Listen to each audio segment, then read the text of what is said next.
Hello, welcome back, and thanks for joining us. I'm Khalid, one of the learning navigators at Embodied Philosophy, and I'm excited to open up this episode with author and Embodied Philosophy faculty Andrew Holecek. Andrew Holecek has completed the traditional 3-year Buddhist meditation retreat and offers seminars internationally on meditation, dream yoga, and the art of dying. He is the author of Preparing to Die, Practical Advice and Spiritual Wisdom from the Tibetan Buddhist Tradition, Meditation in the I Generation, How to Meditate in a World of Speed and Stress, The Power and the Pain, Transforming Spiritual Hardship into Joy, the audio learning course, Dream Yoga, The Tibetan Path of Awakening Through Lucid Dreaming, and his latest book, Dream Yoga, Illuminating Your Life Through Lucid Dreaming and the Tibetan Yogas of Sleep. Dr. Holecek is a member of the American Academy of Sleep Science and has authored scientific papers. His work has appeared in Parabola, Lion's Roar, Tricycle, Utna Reader, Buddha Dharma Magazine, Light of Consciousness, and many other periodicals. Andrew holds degrees in classical music, biology, and a doctorate in dental surgery. Now, we at Embodied Philosophy are also pleased to announce the release of the latest issue of the journal Tarka. In this issue, on Tantra, we explore various streams of the Tantric movement. From its origins in ancient India to its modern interpretations, we discover the enduring legacy of Tantra and why its philosophies and practices still resonate. The issue is available as a digital PDF or as a beautiful print issue for your contemplative library. Check out the link in the show notes to explore the latest issue. Now, in this episode, Andrew is in conversation with Stephanie Carigliano and Jacob Kyle as they discuss Andrew's article, Is the West Ready for Tantra?, an article released in the latest issue of Tarka. We hope you enjoy.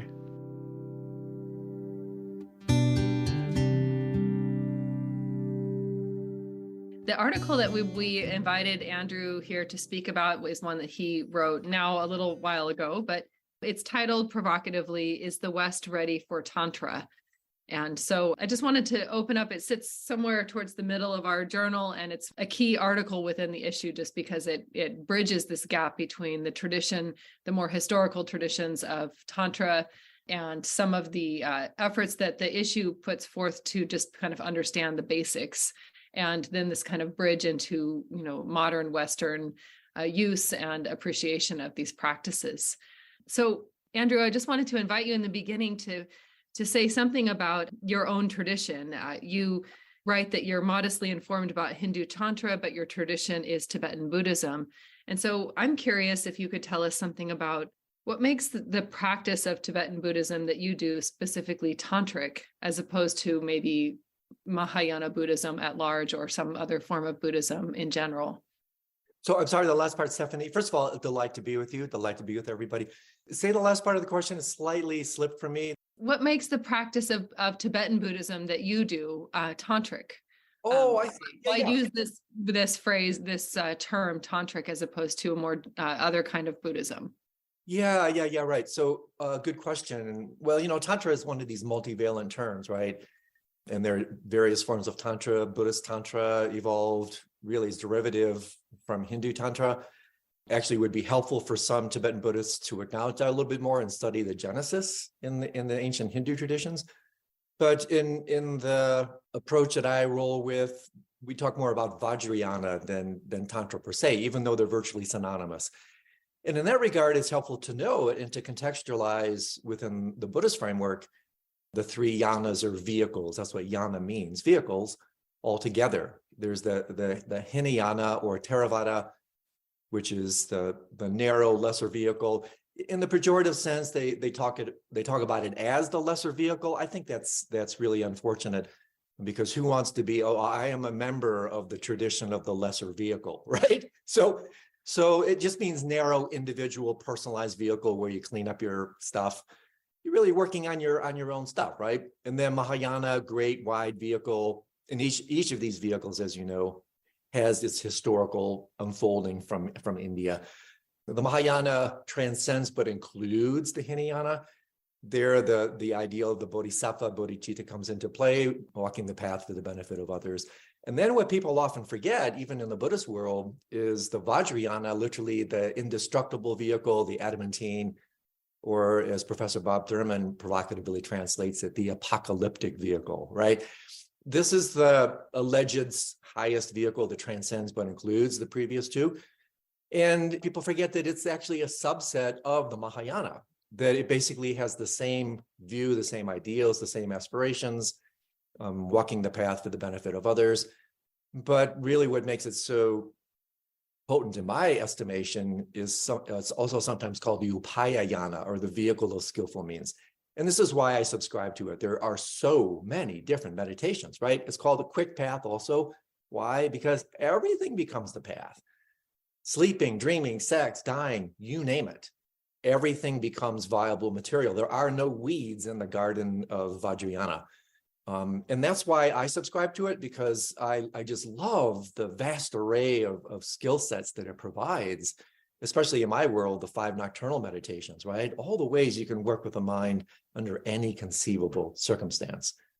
So I'll pause to come up for air, but that's what comes to mind, right? I love that that visual that there are no weeds in the garden. Yeah, I mean, there's everything is grist, everything is grist for the mill. And in fact, in this particular tradition, situations, phenomena that previously actually obstructed the path can now be seen to accelerate it.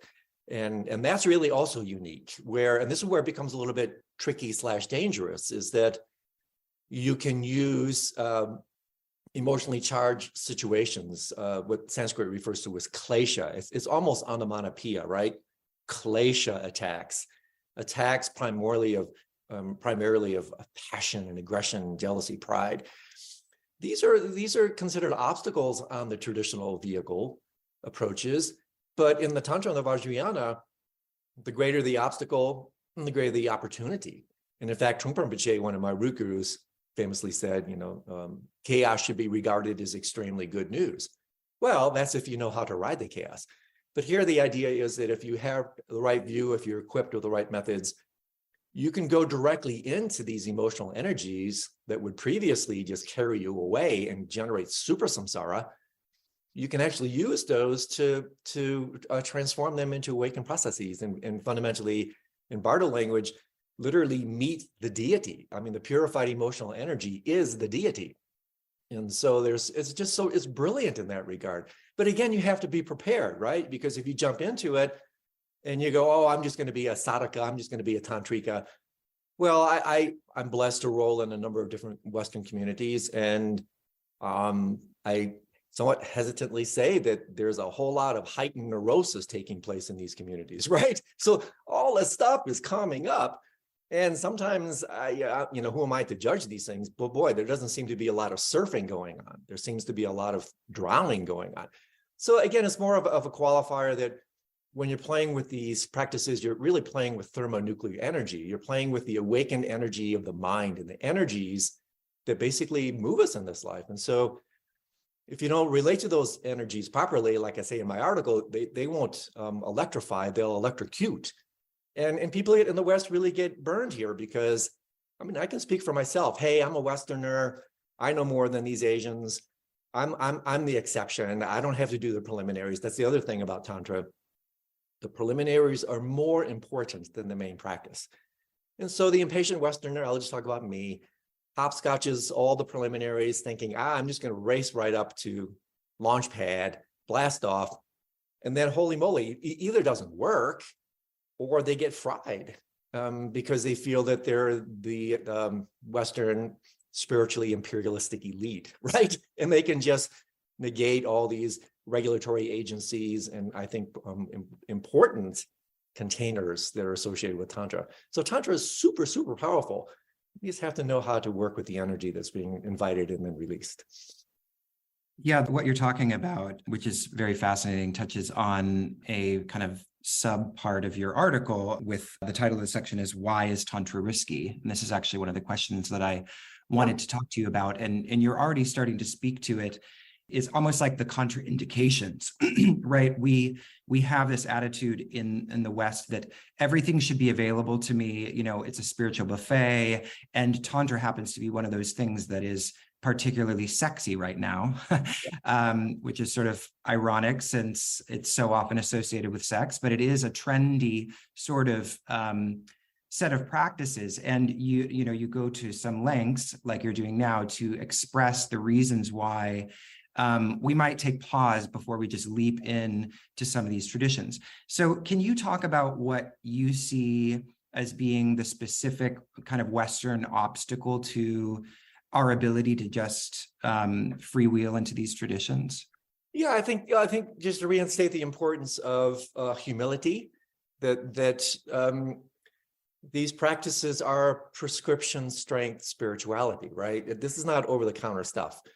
And so if you use, I'm a retired doc, if you use as directed, prescription strength medicine is amazing.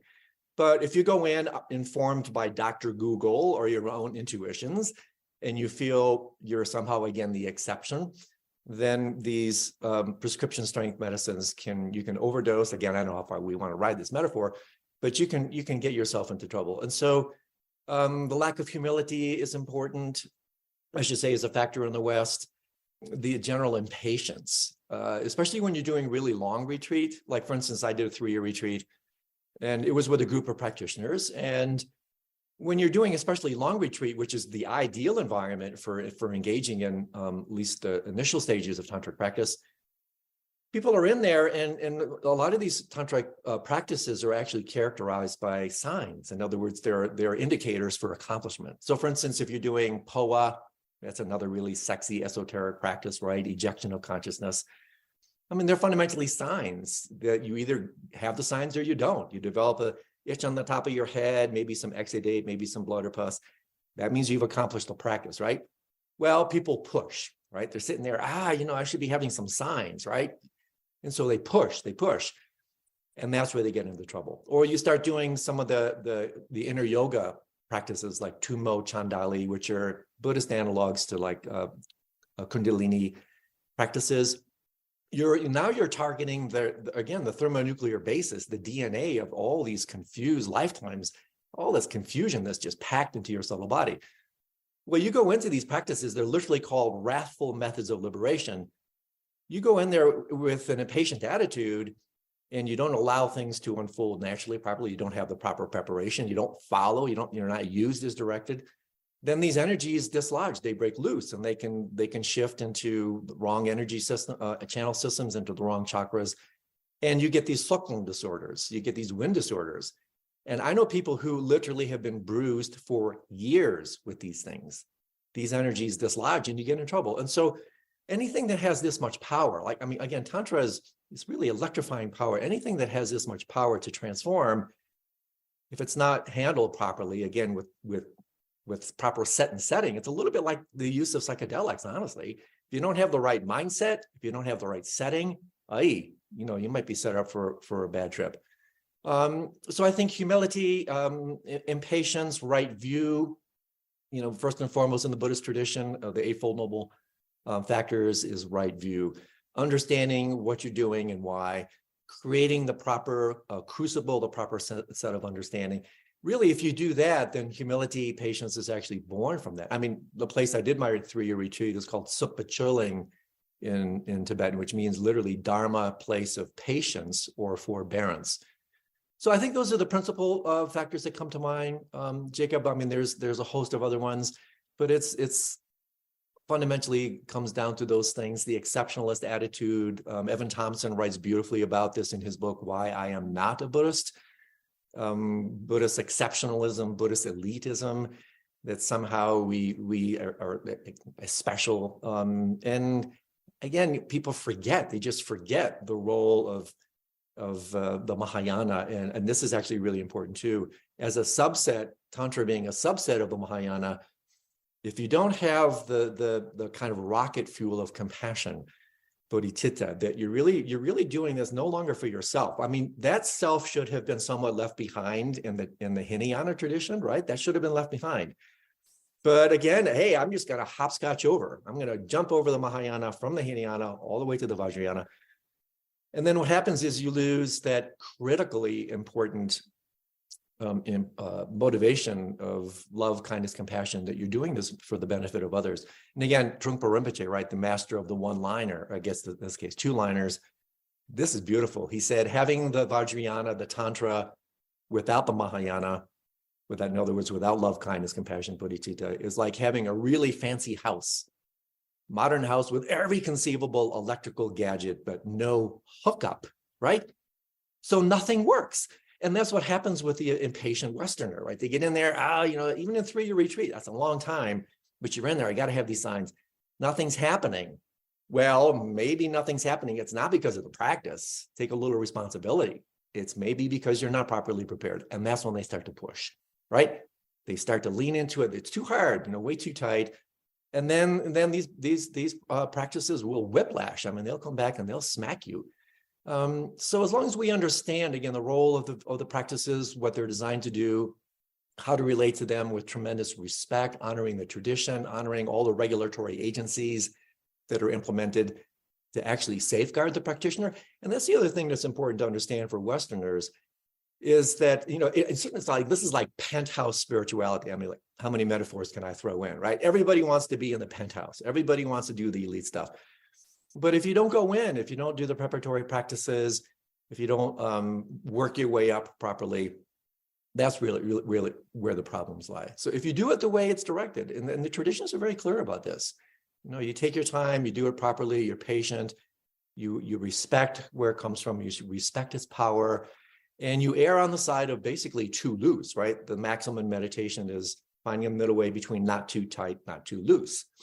Well, with the Tantra, you want to be too loose. You want to be a little bit really open, relaxed, and spacious to allow these thermonuclear power practices to unfold properly. And just don't be so impatient, right? Don't rush to the goodies. Do the preparatory practices properly. It's like the gradual path to sudden enlightenment. Everybody wants sudden enlightenment. Well, it's the gradual path to sudden enlightenment. You do like in Dream Yoga. Dream Yoga is a tantric practice. You do the preliminary practices for Dream Yoga. And by the way, small plug for you guys, we'll be doing a program with you on Dream Yoga. You do the Dream Yoga preparatory practices properly, non-lucidity doesn't stand a chance. You will have lucid dreams. Hard stop. But again, people go, I'm just going to skip this. I'm going to skip that. I'm just going to go right to the techniques. And yet, it ain't going to work. And so they get in there and then they push. No, don't push. Remedial school, go back to ground zero, work your way up to the penthouse. Just be humble. Realize that these are extraordinarily powerful practices. And again, in the information age, right? We confuse information for experience. We have to be careful of how, and this is a little interesting kind of comment even about the publication of this particular issue, Tantra Altogether in the West, is that originally, as you know, this was a forest tradition, a jungle tradition. It was held in secrecy. This was not meant for the general public. But right now, I mean, this is really interesting. Times are different, right? It's like all hands on deck. I mean, if we don't come up and bring all these techniques, and this is why a lot of these practices, even including Dream Yoga, I talked to so many of my masters, my teachers, hey, is it cool for me to teach on Dream Yoga, Barda Yoga, all this stuff? And they said, yes, in this day and age, it's okay. Why? Because the world's on fire, man. So this may seem like I'm contradicting myself, but I'm not.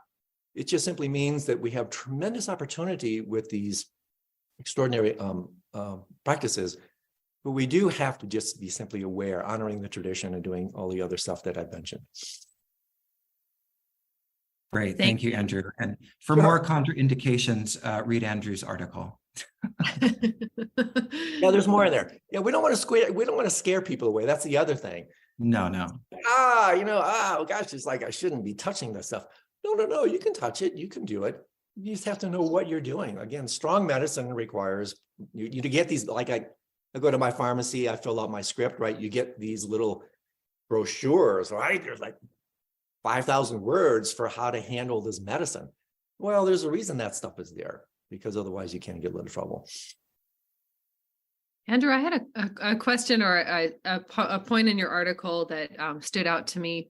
You use a quote from Jack Angler that I've always I've long appreciated. And I'll just read the 2 lines here. You said the contemplative psychiatrist Jack Engler famously warned, "You have to be somebody before you can be nobody."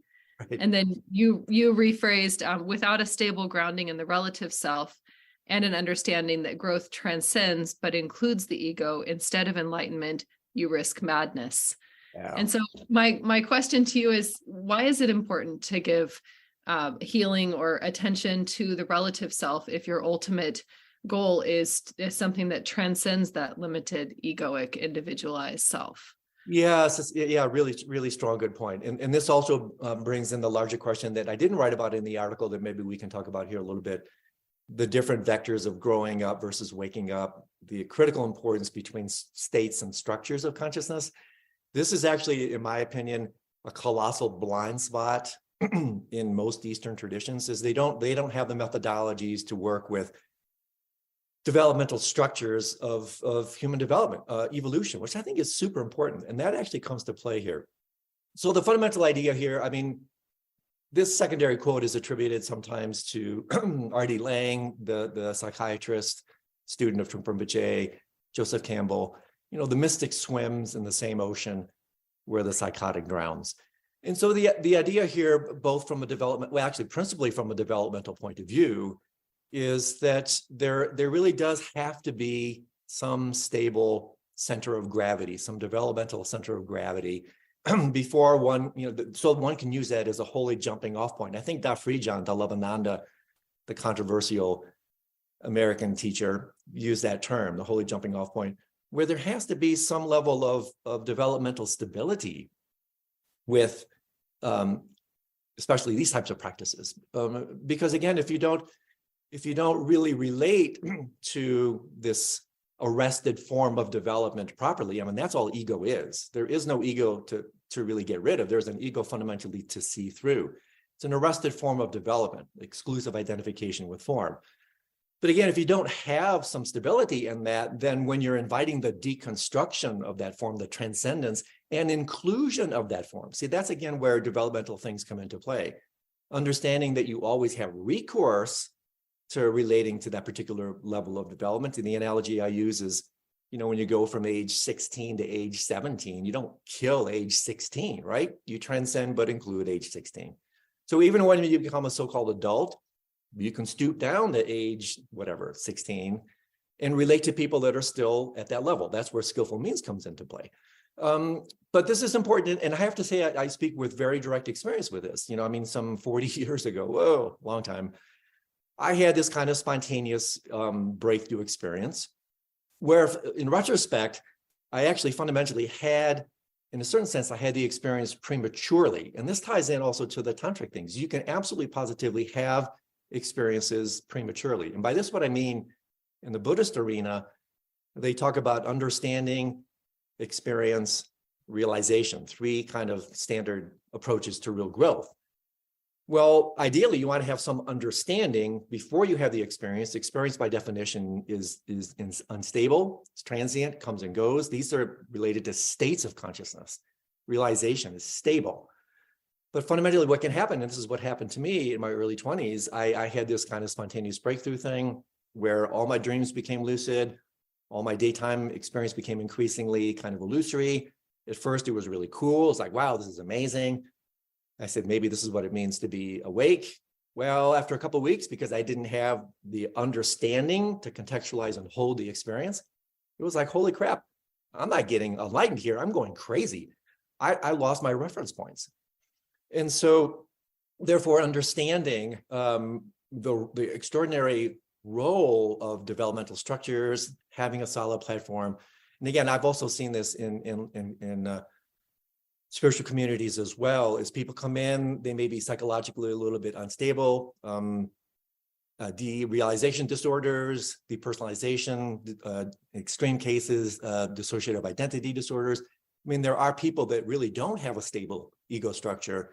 They engage in these particular practices, and then they just really can't ride in that fluidity. They can't hang out in that open space.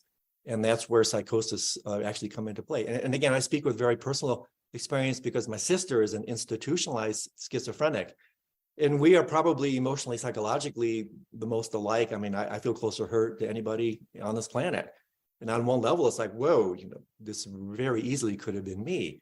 I was just fortunate to have a structure, to define a structure in the Tibetan world, and then also supplemented with my deep infatuation and appreciation for integral studies, the role of developmental appreciations, states and structures, these kinds of things. So we can go in that direction if you want. I think that's really important for practitioners because that is tremendous explanatory power, parenthetically, for so-called spiritual masters who go astray. And we just read this almost every day, the scandals that are endless in the tradition, like what's going on there? Where's that coming from? So I'll pause there to see if I'm answering your question appropriately. It's a good one. Sorry, go ahead, Stephanie. Do you have a...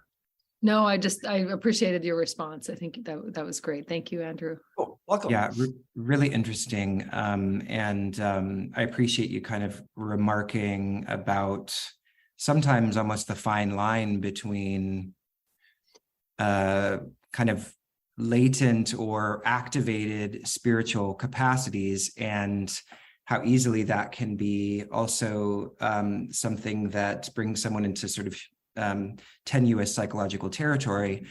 And it seems like one of the things that is important in supporting the ability to stay on the side of a stable ego structure and have the kind of proper mechanisms and structures and practices and supportive contexts in place is to have the presence and the support of a qualified teacher.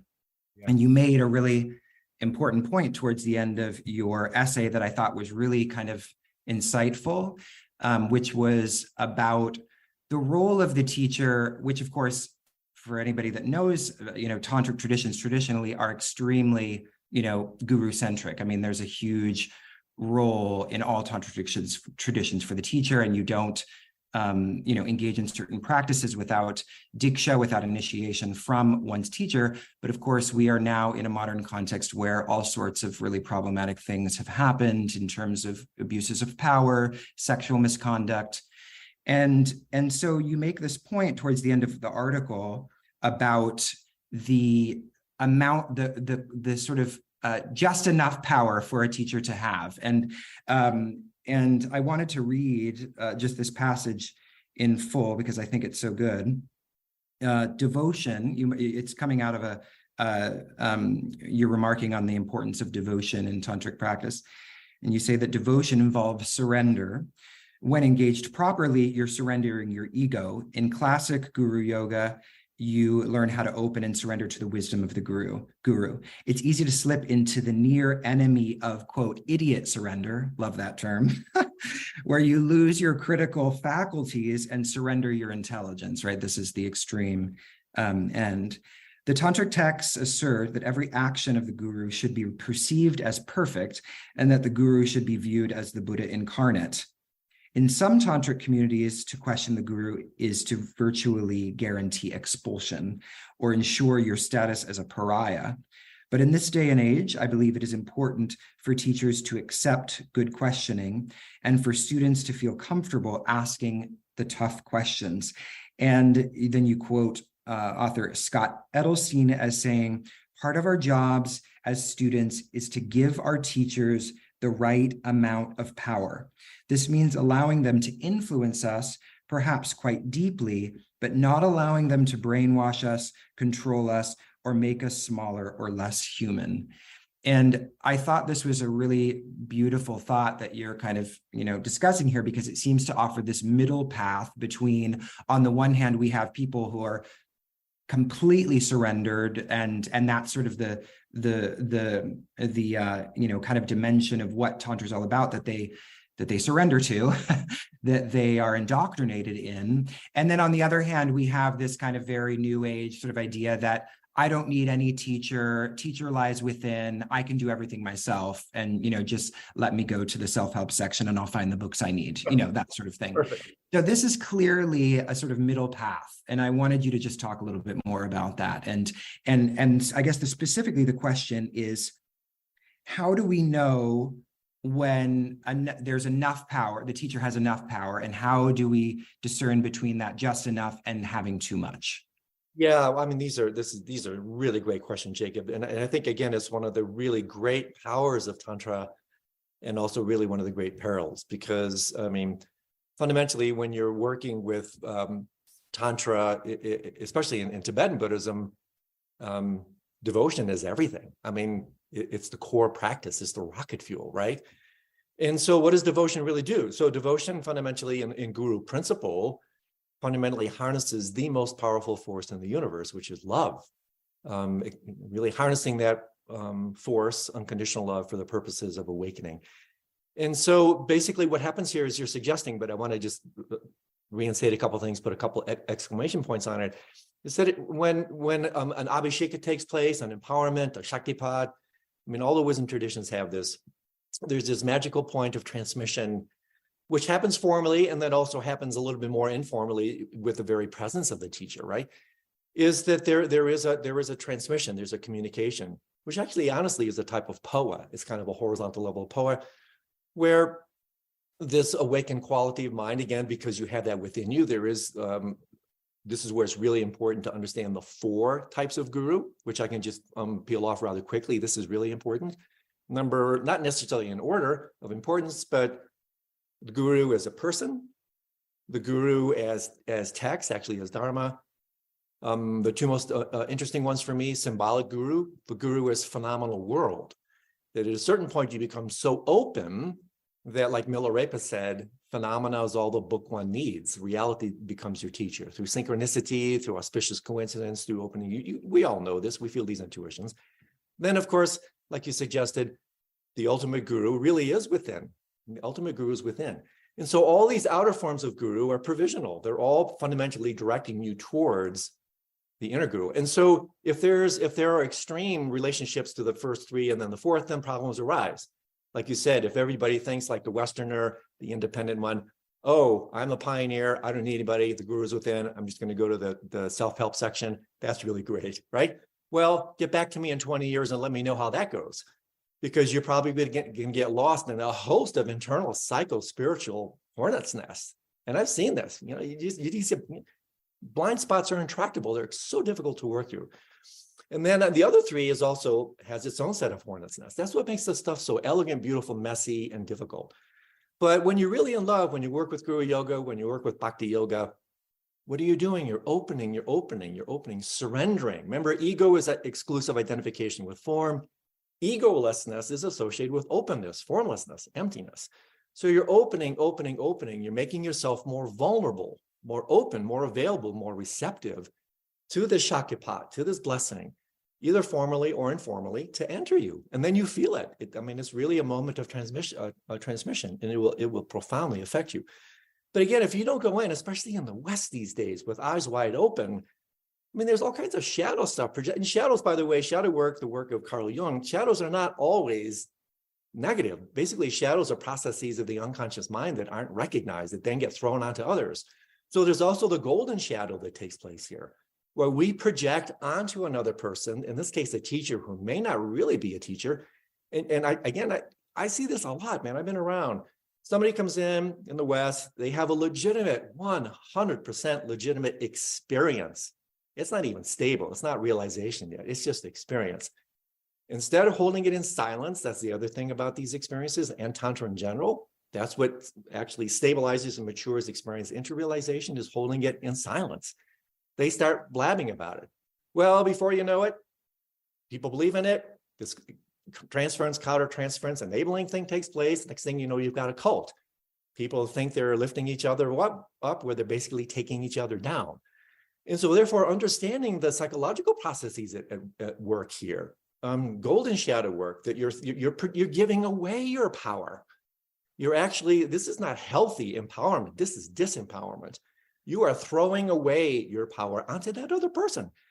And then if they're not a legitimate teacher, inevitably what happens, as I playfully say, even with romantic love, you fall out of love and into reality, right? The whole thing just collapses, and sometimes catastrophically. Some of these things, like the Rigpa thing, my heart breaks. The Shambhala thing, my heart breaks. It's just so bloody tragic. And these are career lifetime victims now, right?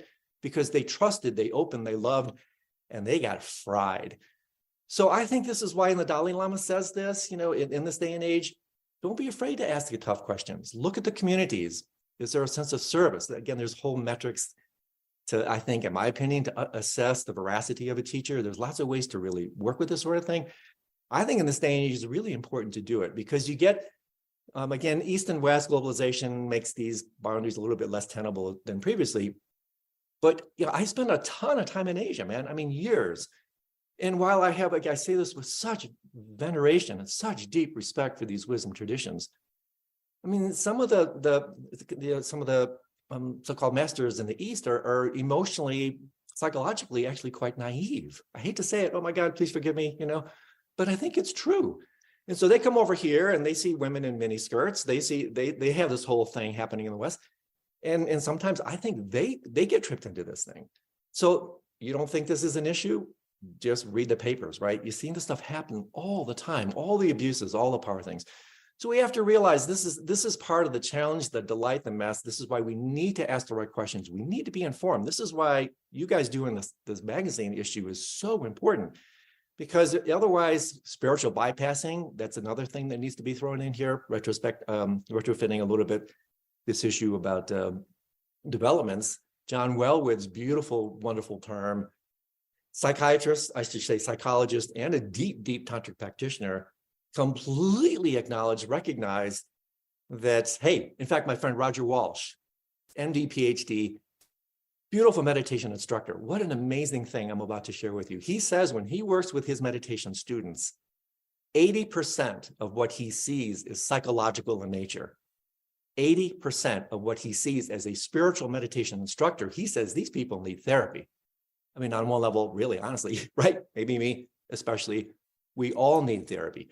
So spiritual bypassing comes into this work, shadow work comes into it, understanding the complexity, just, how much is really involved here. And I'm all over the place here, Jacob, because your question is so big. There are so many noodles you threw up. So maybe I can pause for a second and see if you want me to target one of these vectors in particular. But this is such a complex issue. And again, it's really important because if you want real, genuine Tantra to work, if the invitation through Guru Yoga, Khyentse Rinpoche once said at the level of Vajrayana, every meditation is fundamentally Guru Yoga.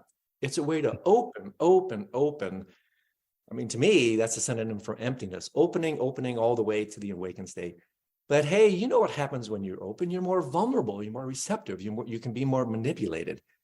And that's why this openness, again, if you don't have a really legitimate teacher, and I understand how difficult that is to suss out, you know what happens. The power things come in and people, they do these, I mean, all the crap that we see going on these days, and it ain't gonna stop unless we understand the psychospiritual, the two vectors of development that are involved here. It's not just all spiritual. There is a psychological thing. Yes, you can see it on the spectrum for sure. But I think this getting into the weeds here, sussing this stuff out, going into the stuff eyes wide open, is really important in this day and age. I mean, just see what's happening if we don't, right? So anyways, kind of long-winded circumambulating approch to. No, that's great. There were a lot of nuggets of wisdom in there, and I do have a tendency to ask big questions that that we don't have time to really dive into completely. Beautiful. But I think you scratched the surface in a really beautiful way, and I know that Stephanie and I we talk about sort of the need to come together in a more dedicated forum to talk a little bit more pointedly about the kind of like how communities recover, after these sorts of things happen, and how, again, this kind of continuing huge question of how much power is too much power for the teacher, what is the role of the teacher after all this has happened, and that sort of thing. So, we'll leave it at scratching the surface, and but I think there was a beautiful answer in there, so thank you. In fact, as a humble suggestion, I might throw across your brow that as a future issue for Tantra, you actually do an exploration of psychospirituality, that you bring in these two vectors of growing up and waking up, states and structures of consciousness. Because in my estimation, without this kind of wide, systemic, holistic, integral framework, boy, this is where so much confusion comes into play. And if you understand these things, not to necessarily shrink wrap it, right? But to articulate the complexity of the human condition, boy, then you can really help people. Then you can see all the places where people get stuck. So yeah. Anyway, okay, it's on the calendar for 2024. It's been decided. Stephanie's there written you it go. Perfect. I'd love to contribute to that one. Awesome. Wonderful. We will get back to you about that. Okay. I'm sensitive to the fact that we are running a little longer than we discussed talking about, and so I want to be respectful of your time. We did have some student audience No, questions. this is so much fun. I could talk about this stuff for hours because I have so much passion for this, right? I've been I've been around for a while. I've been in these communities. I won't name names, but I could. I've been in these communities with these kind of startup companies, right? The startup spiritual teachers. I've been from ground zero, level 1, coming up. So I've been in it and I've seen it from the inside and out. I've pulled out of a couple communities because I saw trouble happening. So I'm not riffing on this stuff as an intellectual. I'm riffing on this from the trenches of life, where I haven't been personally that affected by this because I've been blessed by some insights and whatnot. But I have passion for this because I have a lot of really great friends who have been seriously burned by all these things, both in terms of the devotion, openness issue that we just talked about, both in terms of the kind of unprepared relationship to Tantra altogether. And so I get jazzed about this stuff and have passion for it because I want to help people prevent some of the same issues that I've seen. And also, if it's done properly, to encourage them. It doesn't mean you can't do Tantra. No, go for it, do it. Just do it properly. Just go in understanding what you're doing, eyes wide open, and just be prepared. It's like what I write about in the article. It is called a quick path. It's a little bit like getting in a jet, crossing from here to Nirvana. Instead of putting across in a beat up Volkswagen, right? And so beat up Volkswagen will get you there. It takes more time, but it's also safer. Blowout is not as dramatic as an airplane crash. And so when you get in this rocket fuel stuff, and again, everybody in the West, you had a third metaphor. You're not just in a penthouse. Now you're in a penthouse that's in a jet, right? How many metaphors can I throw together? You're racing across the ocean of samsara, rocket fuel. Yes, I can do it. Like an astronaut, a cosmonaut, a psychonaut, I can do it. Astronauts have a lot of training, right? You just got to abide by the principles and be humble and open and kick the tires and ask the tough questions. And then, oh my gosh, this is the greatest gift given. Honestly, in my opinion, Tantra is the greatest gift given to humanity. These techniques are un-effing believable. But again, they have to be treated carefully. So yeah, let's get some questions from your piece. Okay. Well, maybe the first one that relates directly to what you're talking about in terms of approaching carefully and making sure you do the necessary preliminaries. So maybe you could say something specifically. Our first question that came in was, how can Tantra be used to address trauma? And I know this is, again, a very large question, but maybe there's a little bit of guidance you could offer. Yeah, I can. I wouldn't use Tantra to treat trauma.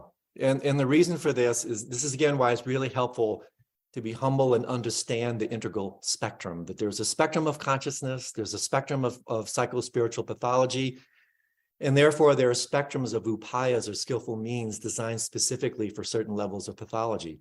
Yes, on one level, this is where it gets tricky. The highest Tantra transcends but includes everything. In theory, emptiness can handle everything, for sure, 100%. I'm not contesting that. But in practicality, does it work that way? Not in my experience. And so when you're working with trauma, again, I'm not a trauma specialist, but I'm really interested in the stuff. The body keeps the score, how all these traumatic experiences are actually lodged in your gross and subtle body. And so when you're working with inner yoga stuff, one of the hard aspects of Tantra, you can definitely target this stuff. But I absolutely, personally, I would not touch trauma with Tantra. I would touch trauma with a trauma specialist. Work with the people that are trained to handle these sorts of things at a psychological level. And then when you get into the inner stuff, then you can come back, because otherwise you go in, you target these inner yogic systems, you target the subtle body where this trauma has its ultimate internal genesis. That stuff is broken loose a little bit. It can actually make things worse. I mean, it can really kind of upset the apple cart in a really big way. So I think this is where really understand the great contributions of the East and West, the cross-pollination. Let's use both. In this age of information, let's use both of them. I would say, what does Padmasambhava say? Your view should be as high as the heavens, but your conduct and application should be as fine as barley pearl. Join heaven and earth. Have the view of the Tantra, which I would say in this case is honoring and respecting these relative skillful means. So personally, if I was involved with trauma, I would work with a deep body worker from a Western perspective, a psychologist trained in trauma work, get those issues resolved, and then actually work up into the more Tantric things. I would not recommend using Tantra for trauma. Andrew, thank you. I think that's a really great and responsible answer to that question. So I'm going to offer another question from one of our lovely friends who are in the audience. And by the way, Michelle says thank you, and you are magnificent. She appreciates your kind response. So Jeffrey has asked about reality. Another small topic. Here's to reality. Would you care to elucidate on the nature of supreme bottom line reality, i.e. what is really real in contrast to the quote, not real? So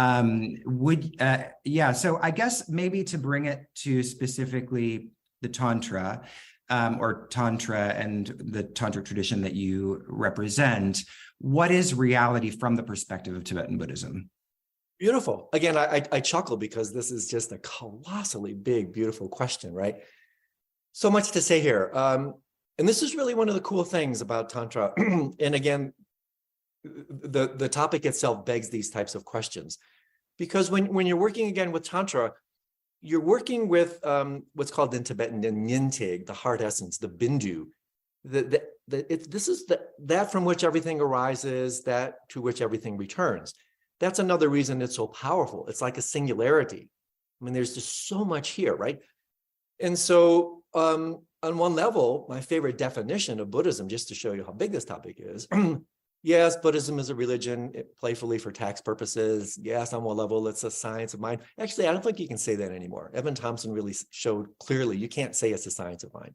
Yes, it's a philosophy. I think you can say that. But fundamentally, my favorite definition is Buddhism is a description of reality. So now you're talking about all of like what Buddhism has to offer. But in terms of Jacob's kind of zipping it down, I can tell you very clearly, quickly, I should say quickly, maybe not so clearly, what that irreducible description of reality is from the Tantric point of view. And this is what's so cool about studying all the different schools of both Hindu and Buddhist approaches, is every one of these traditions has their particular definition and rendering of what that reality is. This, by the way, parenthetically, does have interesting analogs, especially to quantum theory, quantum physics, quantum field theory, that sort of thing. I'm super into this sort of thing. But basically, I can articulate it. The irreducible description of reality is the intercourse, the union, and this is real tantric sex, right? This is irreducible tantric intercourse of luminosity and emptiness. Is that helpful? Well, on one level, yes. On another level, I mean, we have to unpack these two colossal teachings, right? These are basically 2/3 of all of Buddhism. Basically, I would say, all of Buddhism relates to what is luminosity, what is emptiness. So what is reality in this regard? Well, it's the fundamental play of the no-thingness, the empty, spacious nature of reality, the path of freedom, conjoined with the path of fullness. So the path of freedom, this is the states thing. In Buddhism, Dharmakaya, Sambhogakaya, Nirmanakaya, Hinduism has its whole thing, the 3 states, Turiya, Turiyatita, everybody has this languaging. The path to freedom is the path to the emptiness aspect, but it's not just empty, it's full. Emptiness really means fullness. Fullness in tantric language is luminosity, light. This is where it ties into physics, by the way, a little bit. This is all fundamentally frozen light.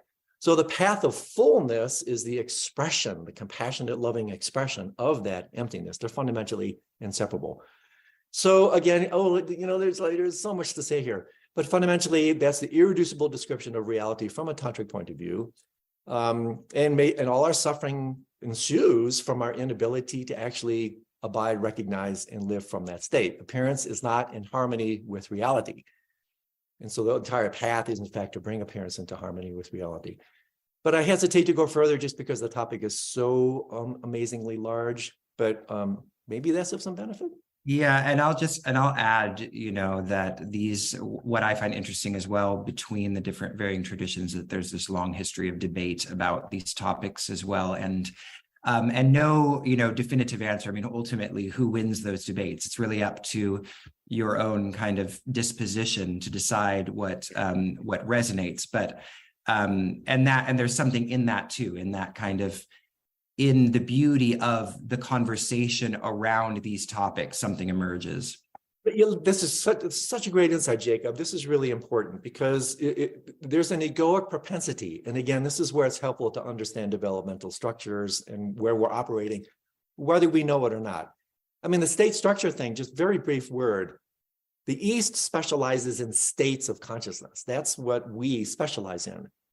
The West, so to speak, developmentally specializes in structures of consciousness. States are given, structures are earned. The idea here is that we can introspect states. We cannot introspect structures. And so in other words, you don't see these things. You don't look at them. You look through them. That's why they're the archetypal blind spots. And how this applies here in relation to Jacob's brilliant statement is that because ego is a particularly arrested level of development, what it does in a kind of King Midas effect, it projects, it imputes, it throws out into the world everything fundamentally. This is just an amazingly sophisticated construct. This is an ongoing, ego is the world's fastest, most efficient construction company, right? We're constructing the sense of duality, reality, moment to moment, microsecond to microsecond. And part of this, what ego does is wanting to find, to throw a dart and say, that's it. Well, reality is not that simple. I mean, even the physicists were wrestling with this. I mean, Niels Bohr, I mean, when these guys are trying to figure out what light is, this is a very brief parenthetical interjection that's worth it. Oh, on one level, light is a wave. On another level, light is a particle. Well, it can't be both. Well, who said? Aristotle? Yes, Aristotle. But we don't, Aristotle doesn't call the shots here. So a more fluid approach to reality that don't confuse articulation with reification. Don't try to find something definitive. Realize that reality itself is malleable. It's plastic. It's what I call ontic plasticity. Again, the master of the one-liner. This is what emptiness really implies. Trungpa Rinpoche famously said, the bad news is you're falling through space without a parachute. The good news is there is no ground. And so the question is, can you fly in space? Can you be a dakini, a sky dancer? Can you be with this ontological fluidity? Can you be with this epistemological uncertainty? That to me is the degree of openness. And it's like, hey, I have openness. I can understand this thing. I can understand this view. And one last thing, you see how excited I got about this. I heard Deepak Chopra give a really beautiful talk last year to a couple thousand people. I was part of this conference. And he riffed for like 50 minutes. He was creating this incredibly, it's like, where is this guy going with this? He was talking about how incredibly big the cosmos is. Light's been traveling for 14 billion years across. I mean, you get the idea. More stars in a galaxy than there are grains of sand on the beach. And at the end, it was a death and dying conference. At the end, he said something really beautiful. He said, listen, the universe is so big. This reality is so big that there's room at this banquet. There's room at this table for all these views. And I think that is really beautiful. And that, again, is why I like the integral thing. Nobody has a patent on truth, man. Everybody has something that's true but partial. And so if we can maintain that humility, that openness, then the world becomes a dance, a shine, a feast. I mean, the Jewish mystics have tremendous, I learned so much from them. The Islamic mystics, I mean, you name it. The Buddha himself said, wherever you find the truth, you will find my Dharma. So great question, like what is reality? Well, let's just continue to let's open the aperture of our awareness, dilate our consciousness, and let's find light wherever it arises and be a little bit aware of the propensity to reify and know, because as Thich Nhat Hanh says, the minute you think you know something certainly, that's the end of your progress. Be willing to self-liberate even the antidote. Just stay open, open, open. Now reality becomes so bloody interesting and playful, right? Instead of like, articulate, I got it down. You're never going to have it down. It's like trying to put your finger on a bead of mercury. Ain't going to happen. Thank you, Andrew. Such brilliant response, and there's a lot of positive affirmation going on in the chat and the Q&A, or in the Q&A. So thank you for that. I think we'll take one more question. Stephanie, did you have one? Yeah, I was going to try to, because we have a few questions here, and I know we don't have time to get to all of them. So I was going to try to combine two of these questions. You have one question that's from Beth Johnson asking about what would you say to older folks or those who can't attend long retreats but are drawn to this path? Should we find another path? So that's part one. And then in my mind, somewhat related, is a second question where from Marley Alf, she writes that she's so grateful and floored by your candid, swift sharing. Can education of children prepare humans for Tantra later on? If yes, how? So in my mind, I'm thinking two groups that can't really maybe follow a traditional path of attending retreats, children or older individuals. And, how would you respond to that? These really warm my heart. These are really beautiful. Oh my gosh. Well, first, Beth, thank you, Beth, for a really great question. Yes, a lot of people can't do long retreat. And this is where, in my estimation, this is again where the importance of right view. There's a reason it's the first of the Eightfold Noble Path, and arguably the most important. And so for me, Beth, what I would recommend is just study, understand. What is it that actually constitutes the path, the spiritual path? What's really going on here? Understand what you're trying to achieve and why.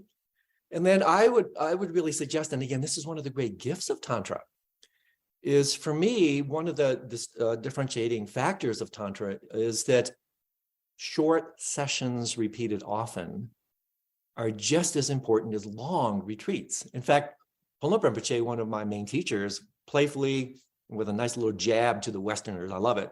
He goes, "You Westerners, you're so infatuated with long retreat, long retreat, right? Oh, I'm just going to go into long retreat." Hey, I am not dissing it. I've spent 3 years in retreat, right? I'm a big time retreat junkie. That's not the right term, but I'm deeply connected to the retreat principle. But retreat, there's a near enemy. Wherever you find light, you will find shadows. So yes, on one level, you want to retreat from samsara into a more Hinayana, Mahayana way to create an incubator for spiritual germination and gestation. I'm not dissing that at all. I still do my morning practice. I still go into retreat. It has a place. But eventually, you can't live your life in an incubator. Real spiritual practice, and this is the genius of Tantra, it's a wonderful way to kind of close up here, is applied spirituality, translational research, so to speak, applied translational spirituality, where every moment becomes a retreat. Just retreat from samsara on the spot. So for someone like you, just even that, understand short sessions repeated often at the level of Tantra are just important as long practice. I do both. But for someone who can't do long retreat, understand that every time you come back to the present moment, you're retreating from samsara and distraction. Every time you open your heart to the nature of reality and expand in that way, you're basically you're entering lifetime retreat in the process of daily life. That's the gift of the Tantra. Basically, like I said earlier, everything then becomes your practice.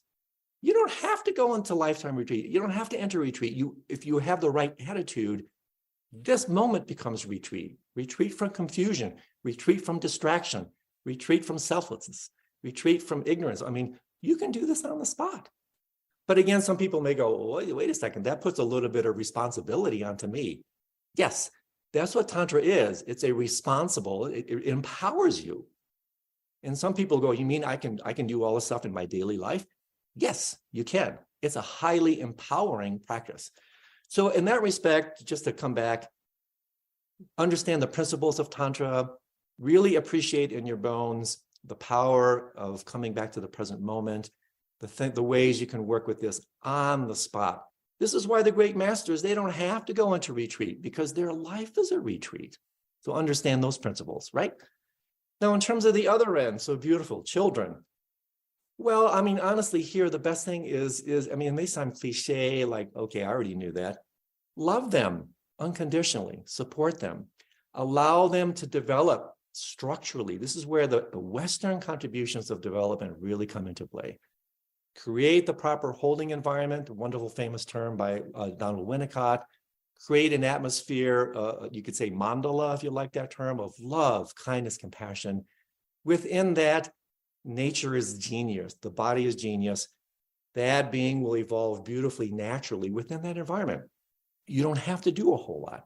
Yes, if you're a meditator and you have an ambiance and an environment of practice and that sort of thing, let the child be curious, let them come to you, let that vibe kind of transmit into them. Don't push anything on them. And then eventually, if there's that particular karmic disposition, and they very well may be because they were born into your mind stream and into your life, so they're perhaps karmically predisposed, but not always. I know a lot of kind of serious Dharma practitioners who have kids who have no interest in this stuff. Hey, that's fine. Love them, right? So here we come back to the whole power of love. It may sound cliche, but read Mingyur Rinpoche's beautiful, beautiful book, In Love with the World, Monk's Journey Through the Bardos of Life and Death. Reality is made of the fabric of love. That's what reality is. Love is the affective expression of emptiness. Emptiness is just a funny way to talk about love. The world is made of love. So love your mind. Love your children. You may like, geez, like this guy, whatever, Christian or whatever. Hey, again, I don't care. Love, open. If you do that, oh my gosh, their natural daemon, their individual personal genius will shine. It will come forth. And they will then naturally evolve into basically fundamental tantric ideals. So again, this is why if you also understand the principles of Tantra itself, in a certain way, Tantra self-liberates more than other yanas and other vehicles. In other words, it's the quickest one to erase itself. This is important because otherwise you get stuck in all these colors and gadgets and all the stuff and the tips and tricks of the Tantric tradition that are like, I mean, have you been in a Tibetan Buddhist temple recently? Holy crap, it's like unbelievable. But eventually you want to self-liberate all that, realize, understand the Tantric principles. You can live a highly Tantric life without practicing Tantra. You're just engaged in natural Tantric ideals. And fundamentally, I wouldn't say I hate it. I love to say it. It really does come down to love. And then from that, if they have a predisposition for what we are talking about here formally as Tantra, hey, high five, go for it. If not, love them. Something like that. Okay? Wow, thank you, Andrew. It's so nice to end on a note of love. So I really appreciate that. Just to wrap up, we didn't get to everybody's questions, although we did cover most of them.